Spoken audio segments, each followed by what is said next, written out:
I started seeing life something like this. This is a crystal ball, and it's very solid. This is like we can touch ourselves. We are solid. But when I see here and I try to see you or you see me, I see things turn around. And this is in some way what happens with the way we see the world. We don't see the real world. We see something like this, and we have our perceptions about the world. That's what was happening to me. I was seeing the world in a certain way, but not the way the world really is. And I started thinking, okay, I would like to know more about myself and about the world around me. And I think that that could help me and my son and my family to go over this very difficult situation and to try to stabilize our mental and emotional interactions. So I started thinking, okay, I think when I look through this ball, there are some invisible forces inside that I don't know about, even if I am a physician, and by the way, I've been mostly working in neuroscience. So in the brain and the nervous system, I've been working a lot in immunology, the immune system that defends us from pathogens and diseases and so on. So I thought, okay, I know that, I know medicine, I understand that very well, but there's something else there. And that's when I started to go back to the time when I was going to medical school, when I started thinking a lot about meditation, mindfulness, acupuncture. I even did a training on that.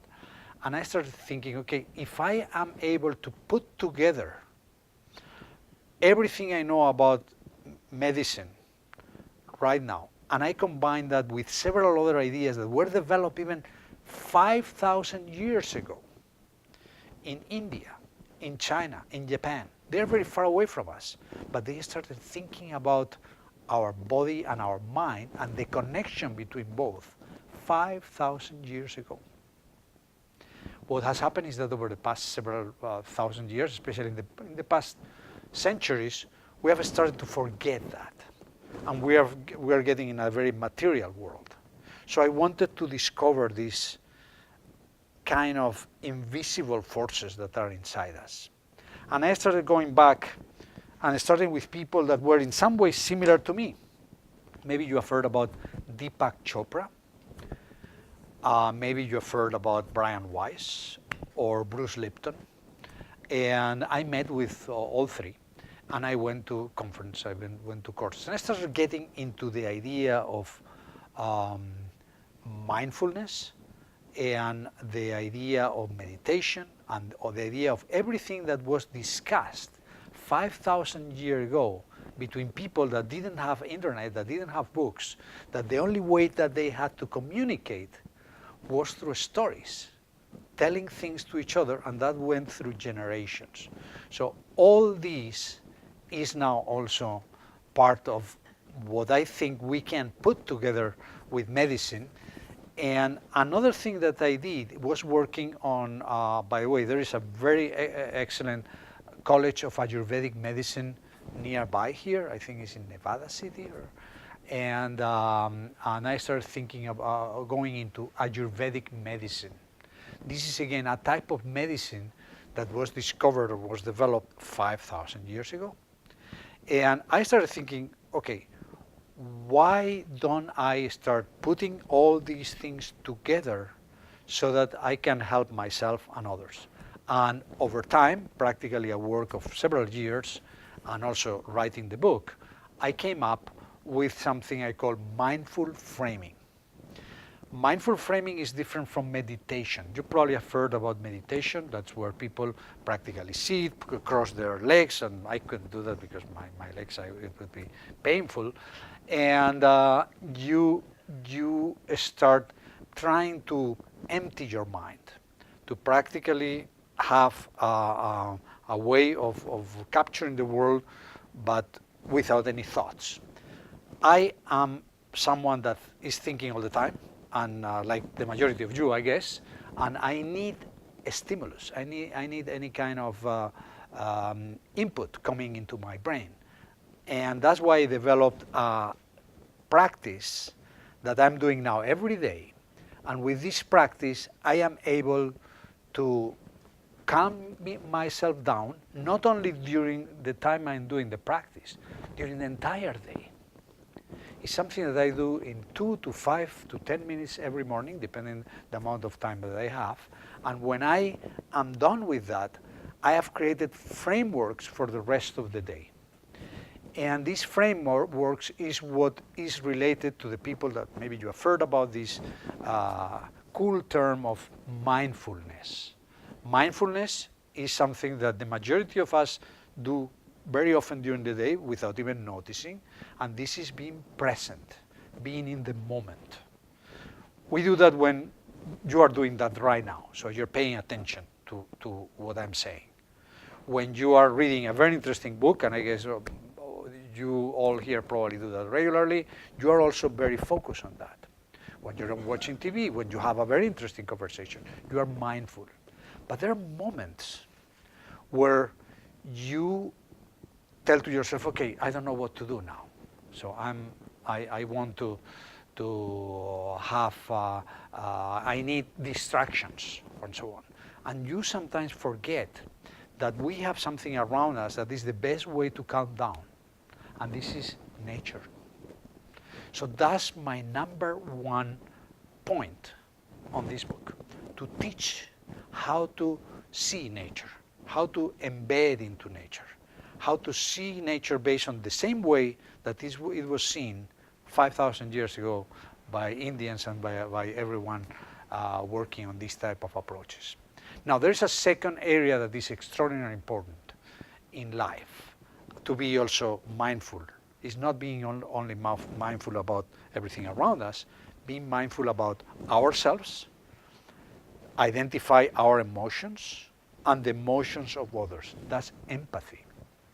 So all these things sound logical, but we are not trained to do that. So that's extraordinarily important, to know how to be ready and frame your mind so when you are through the day, you are able to be mindful in the sense that you're taking care of everything around you, nature. And nature for me is everything that surrounds me at any time point. Look at the rain now. Look at even plastic comes from the earth. So everything that surrounds us in some way is nature. Emotions, continuously, your internal emotion, external emotions. And the third point is your body. We use our body. We eat, we walk, or we do some exercise. We have to understand how our body works. All these three things, nature, emotions, and organism, is what I describe in the book. And the way I do that is, is through pictures. And here you have, note that this is kind of a tree, okay? And this is nature, emotions, and organism. And I have different pictures from, for instance, nature. And I use, to explain nature, I use the 5 elements of Ayurveda. And these 5 elements of Ayurveda, which were described 5,000 years ago, are the ones that help us understand how is a tree, how is this tree. First, we have the roots, the earth. Then you have everything that goes from the earth to the leaves, which is water. We have air that moves the tree and sometimes goes too far. And we have also fire, which is how the leaves are able to take the sun, the rays of the sun, and use that as a solar panel to convert carbon dioxide into oxygen. So the trees, so you see, when you are now going out there to the nature and you follow certain simple aspects that were already described many years ago, you're going to see nature in a different way. The same about emotions. When you think about the emotions that you have and those that other people have, there are three main type of emotions that we have to think about.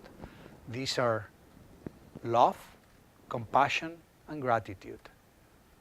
These are the key ones. Across philosophies, across religions. So if you understand those three and you use them when you are with yourself or with others, you are also going to be able to feel much more connected to others. So these are two examples. The other one is understanding how your body works. And I like to explain that, again, there are certain elements that need to be understood, how our bones, our skeleton works, how the nerves, how we have inside us certain types of nervous systems that are, they're called sympathetic and parasympathetic nervous systems that are able to send signals related to our anxiety. If we understand all that, then we are going to understand much better what do we do. Now, the way I explain, well, that's the subtitle of the book, is Transform Your Anxiety into Vital Energy. One of the things I do in this book, which is unique in some way, is that I start the day, and I start that with my clients, because I also do online and one-on-one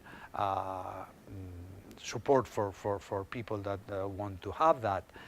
I explain that the first thing that you should do every morning is look into your anxiety triggers.